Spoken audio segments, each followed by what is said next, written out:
Ito ang balita ngayon. Viral ngayon sa mundo ng social media. Ang di umano'y balitang news anchor ng SMNI na si Jeffrey Celis o mas kilala sa tawag na si Ka Eric, matapang na sumigaw sa Kongreso. Thank you for this kangaroo court at lakas ng sotolo na ipinaglalaban ni Ka Eric. Sigurado di umanong magpapatao sa Kongreso pag napatunayang nilabag ito. Pero bago ang lahat, kung bago ka pa lamang sa aming channel, please huwag kalimutang mag-subscribe at i-click ang notification bell para mas maging updated ka palalo sa lahat pa ng bagong video na i-upload namin. At eto na nga mga kababayan. Session suspended. Attorney Tolentino. Thank you for this kangaroo court. Session suspended. Thank you for this kangaroo court. Thank you for this kangaroo court. Thank you for this kangaroo court.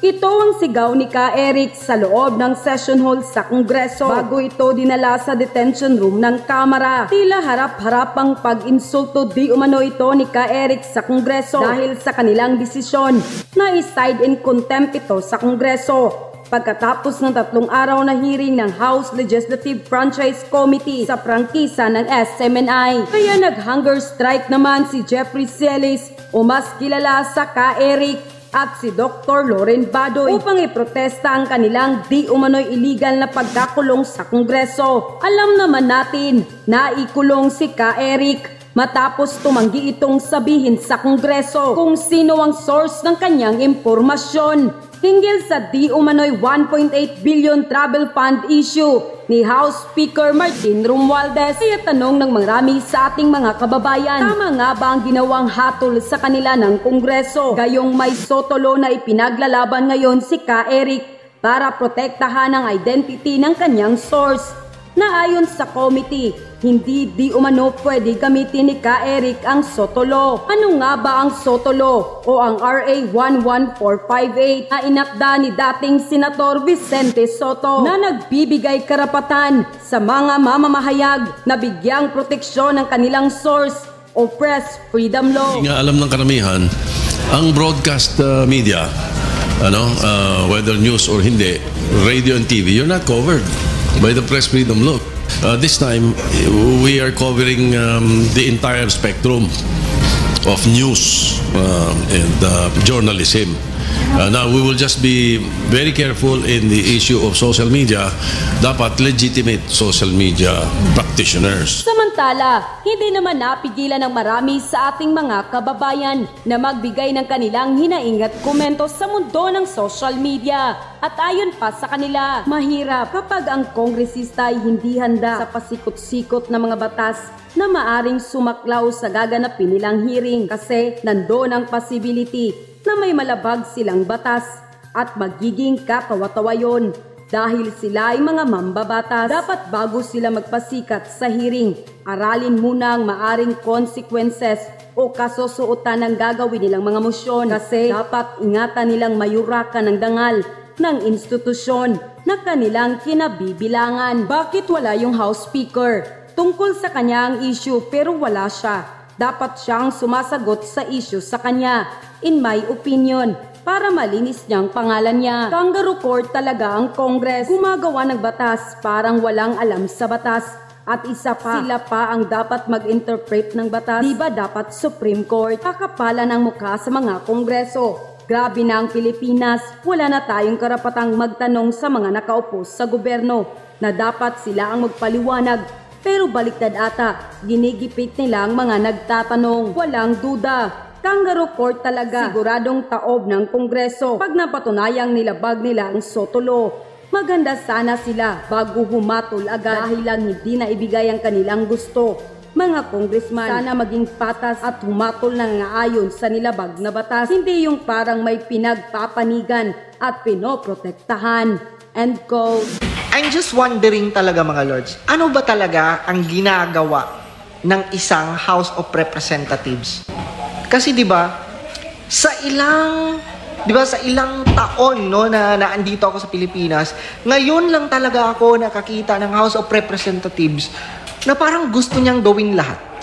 'Di ba, na sobrang ingay at talagang ang dami niyang mga aktibidades outside kesa gawin niya ang kanyang tungkulin as House of Representatives. House Speaker, no, ng Kongreso. So, ngayong araw po ay mamamali sa simula ng programang Cash Assistance Rice Distribution or Cargo Program sa inyong probinsya.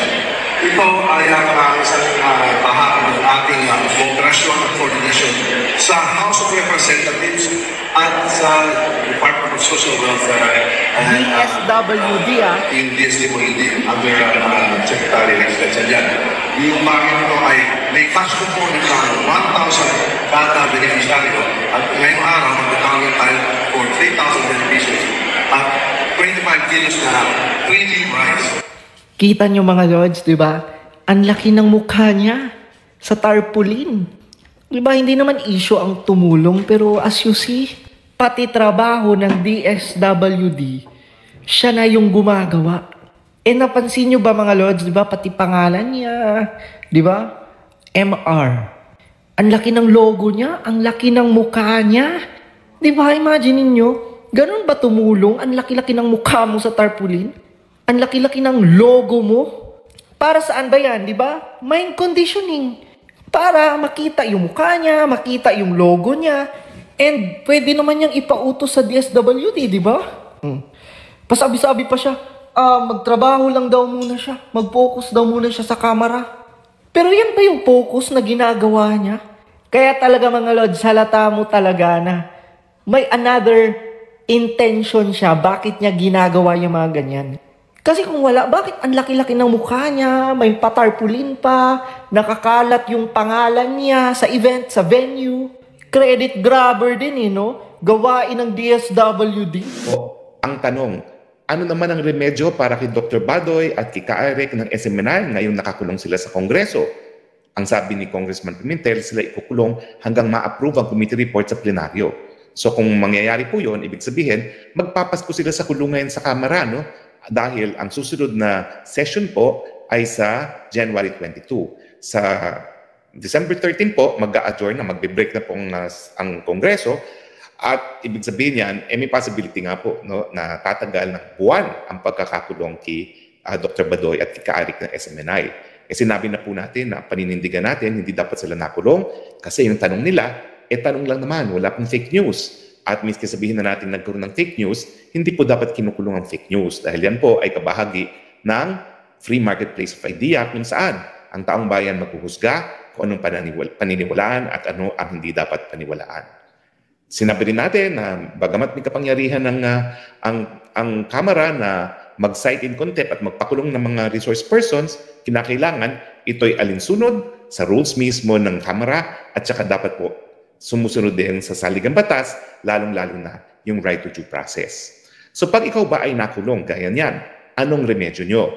Well, ang remedyo po sa illegal na pagkakakulong ay una-una ang tawag ay habeas corpus. Ang habeas corpus po ay pinapaka-importanting writ of habeas corpus, na kapag meron pong martial law, pwedeng suspindihin ang pribilehiyo ng writ of habeas corpus ng presidente. Ibig sabihin, pwede ka makulong at wala kang remedyo.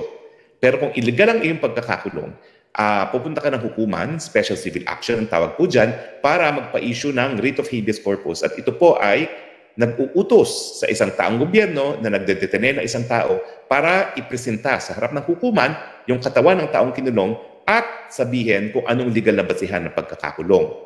Siyempre po dito, ang sasabihin ng Kamara de Representante, may kapangyarihan kami na mag-cite in contempt. Dahil yan po ay kinilala ng kapangyarihan ng mababang kapulungan mula pa nung Arnold versus Nazareno na panahon pa ng mga lolo-lola natin. Pero siyempre, ang counter naman dyan, may ganyang kapangyarihan. Pero dapat, una-una, binigyan mo sila ng kanilang karapatan sa ayon sa Bill of Rights na due process.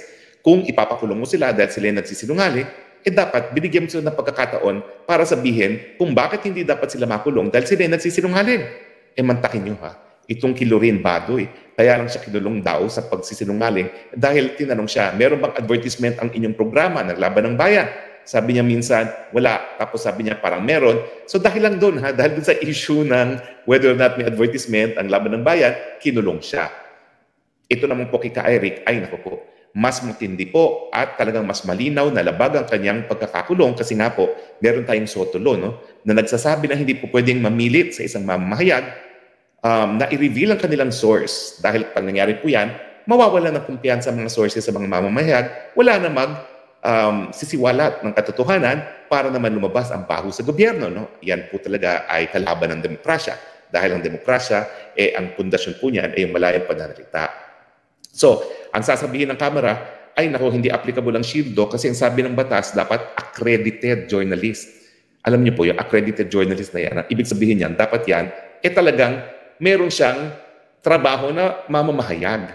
Hindi na ang gobyerno nag-accredit. In fact, kapag ang gobyerno mag-accredit, yan po ilabag sa malayang pamamahayag kasi parang binigyan mo na ng gobyerno ng veto powers kapag ayaw niyang maging isang periodista o isang tao. Hindi lang niya i-accredit. No?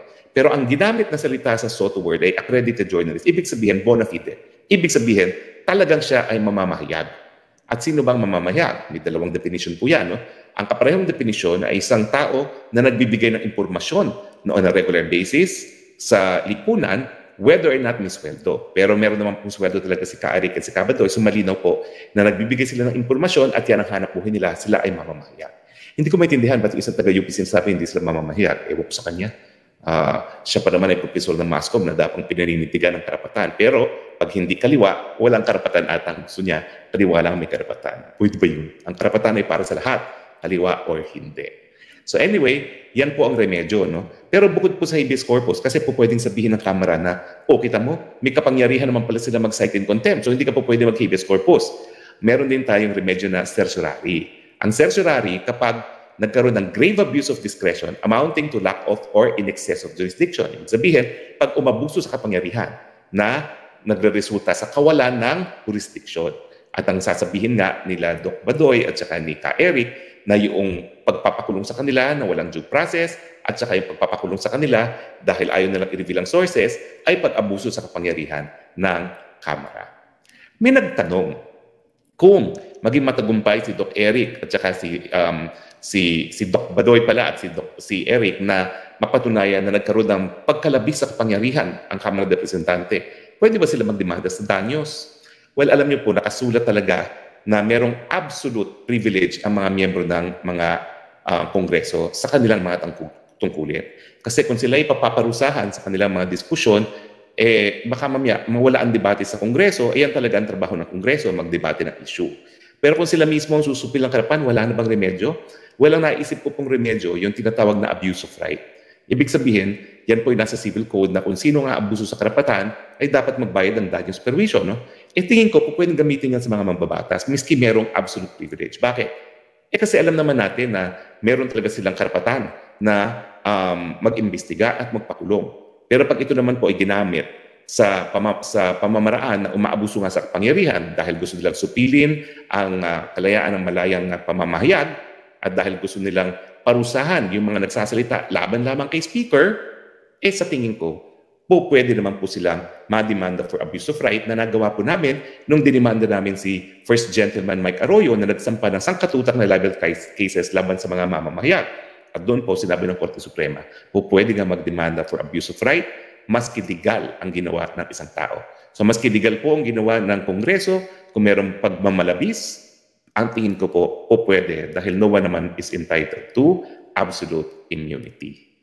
Well, sana po malinaw yan. At oo nga pala po, bukas po natin ihahain ang petisyon na para kay Doc Lorraine at kay Ka-Eric. Humingi po kami ng inyong dasal. Sana po ito ay mapakinggan ng Korte Suprema dahil kahit sino pong mamamayan, hindi dapat makulong miski isang oras lamang kung wala naman pong legal na basihan. Pangalawang habeas corpus ko po itong naiahin sa Korte Suprema. Nung una naman po ay naging successful. Ito po yung para kay Professor Randy David nang inaresto siya habang nagmamarcha sa isang rally. At yun naman pong pagkakataon na yun, nag-grant naman po yung petisyon na walang bisa yung pag-aaresto at siyempre inorderan na pawalan si Randy David na sana ganyan din po ang maging desisyon ng ating hukuman. Matapos namin maisampa ang petisyon bukas dahil ayaw naman namin na kahit sino na lalong-lalo na yung mga naninindigan lang sa kanilang karapatan ng malayang pananalita ay makukulong lalong-lalo na sa panahon ng Pasko. Wag naman po. So, tignan po natin ang ating mga reaksyon ng ating texters dahil ito po ang buhay ng programang ito. Si Nico Rapados, Attorney Idol. Shout out please. Hello, Nico.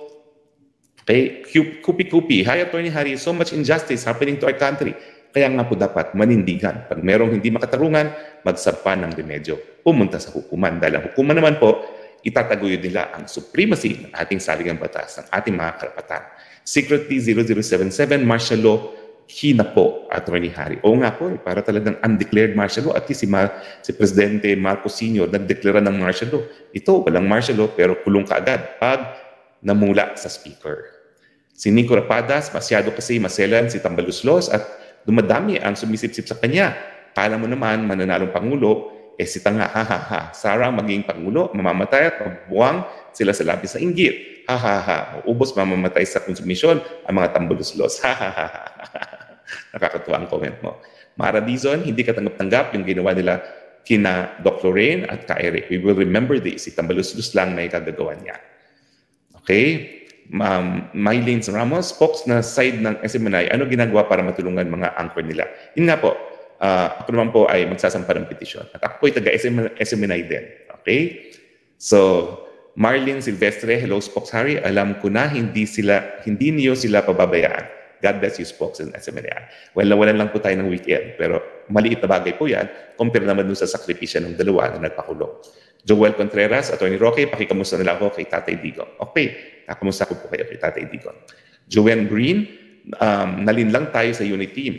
Inakala ng marami na Marcos Duterte. Well, sana wag naman po. May pag-asa para naman pumabuhay yan. Si Joyef Zacarias, I think sir, bahalak nilang ipabura ang SMNI para hindi mabubunyag ang ground tactics ng kalaban ng gobyerno natin. Mahirapan po sila dahil ang SMNI bilang isang media establishment, una-una, meron na pong prangkisa. Ang ABS-CBN dati, walang prangkisa na paso. At dahil meron siyang prangkisa, sakop po siya ng malayang pamamahayag. MJ Lagario, Sir Attorney Harry, watching from Sharjah, UAE, nakakabahala talaga nangyari sa ating bansa. Sana makalabas na sila ka Eric at Doc Lorraine. Well, sisikapin naman po natin magawa yan. Kiara Dizon, Attorney, paano kung sabihin ng SC na hindi nila pwedeng pakialaman ang Kamara dahil sa equal branch ng government? Well, meron pong bagong desisyon, no? Yung Lincoln Ong versus sa Senate. No? At doon po natalo ang Senado dahil sinabi nga na illegal ang pagkakakulong dahil hindi siya binigyan ng pagkakataon na marinig yung right to due process at pinawalang bisa yung pagkakakulong. BCBs, good evening, Attorney Harry. Hindi pa pwedeng gumalaw ang AFP to sort you? Nako, kayo naman talaga. Pablo De Vera, sana magkaroon ng kusa camera. Pasukin sana nila ng AFP-PNP para ayusin ang upper at lower house. Alam niyo po, siguro dapat mangyari dyan, ma-realize ng mga kongresista pag naipasa na pang tao ng budget na masyadong mapagwatak-watak ang liderato ni Speaker Martin na hindi talaga sang-ayon sa interes ng sambayan ng Pilipino na magkawatak-watak tayo. Planet Romed, hi Attorney Roque, hope all is well with you. Okay, salamat po. Manuel Gan, good evening Attorney, mabuhay ka. Sabihin ng nating lahat na budol tayo. Tayo talaga. Oo. Rod Temps, Attorney, walang karapatang paaminin ang isang tao, tanggapin nila kung anong isasagot ng isang tao. Lumalabas na diktador ang mga congressman kasi pilit nila pinaamin ng isang tao. Kaya nga po, dudulog tayo sa hukuman para po sila ay palayain. Secretly 0077, feel ko much better si FPGMA ulit ang House Speaker. Tignan po natin, decision po yan ng mga kongresista. At decision din po yan ni PBBM. Siguro naman nakikita niya na hindi mabuti itong pagkawatak-watak ng bayan sa ngayon. Kuwa Pocholo, lumalabas na vlog mo, boss. Lumalakas na ang vlog mo, boss. Maraming salamat po kasi nandiyan kayo patuloy ang inyong suporta. Maraming salamat po. Rush, good evening Attorney. Can you call a student and journalist who writes articles in school papers? Well, kasama po yan sa malayang pamamahayag. Kasama po sila sa bilang ng mga mamamahayag kasi nga po, yung UNESCO definition ng mamamahayag regularly imparts information whether or not may sweldo. Ang ILO dapat meron sweldo. Okay? Lean 17, have a blessed Sunday po. Spox, ingat po palagi, Attorney Roque. Grabe na po talaga mga congressman ngayon, no? Nakakamiss talaga si Tatay Digong. Siya lang ang tunay na may malasakit sa mga maliit at mamamayan at sa bayan. Sana po nakikinig sila na mga tao hindi nakakalimot sa mabuting pagsisilbi. Edgardo Sampaga, palayaan si Naka Eric at Dr. Lorraine sa lalong madaling panahon. Yan po ang ating hingin sa Korte Suprema. At yun na nga mga kababayan, ano na ang masasabi mo? Kung mayroon kayong hinaing at komento patungkol sa balitang ito, please comment down below. Pag-uusapan natin yan sa comment section. At kung nagustuhan nyo ang video, ay huwag kalimutang mag-like at i-share na din para mas marami pang makaalam at umabot ito sa marami sa ating mga kababayan. Maraming salamat po!